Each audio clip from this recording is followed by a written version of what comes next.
দক্ষিণ এশিয়ার ফুটসালে নতুন ইতিহাস গড়ল বাংলাদেশ। সাফ উইমেন ফুটসাল 2024-এ দুর্দান্ত পারফরমেন্স করে শিরোপা জিতে নিল লাল সবুজের সাহসী মেয়েরা। মালদ্বীপের বিপক্ষে ম্যাচের শুরুটা সহজ ছিল না। ম্যাচের একদম শুরুতেই আত্মঘাতী গোলে অপ্রত্যাশিতভাবে পিছিয়ে পড়ে বাংলাদেশ, তবে সেই ধাক্কা মুহূর্তেই সামলে নেয় বাংলাদেশের মেয়েরা।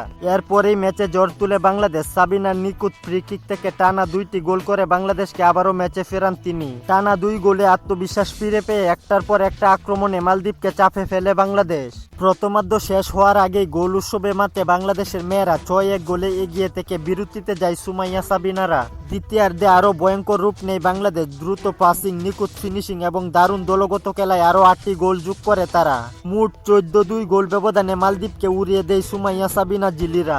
এই জয়ের মধ্য দিয়ে 6 ম্যাচে 5টি জয়, 1টি ড্র করে বাংলাদেশ অর্জন করে মোট 16 পয়েন্ট এবং সাফ উইমেন ফুটসাল 2024-এর চ্যাম্পিয়ন হওয়ার গৌরব অর্জন করে। অধিনায়ক সাবিনা 6 ম্যাচে মোট 14 গোল করে টুর্নামেন্ট সেরা খেলোয়াড় নির্বাচিত হয়েছেন। এই সাফল্য প্রমাণ করে বাংলাদেশ নারী দল এখন শুধু অংশগ্রহণকারী দল নয়, বরং দক্ষিণ এশিয়ার নতুন চ্যাম্পিয়ন। খেলাধুলার গুরুত্বপূর্ণ আপডেট পেতে আমাদের চ্যানেলটি সাবস্ক্রাইব করে পাশেই থাকুন।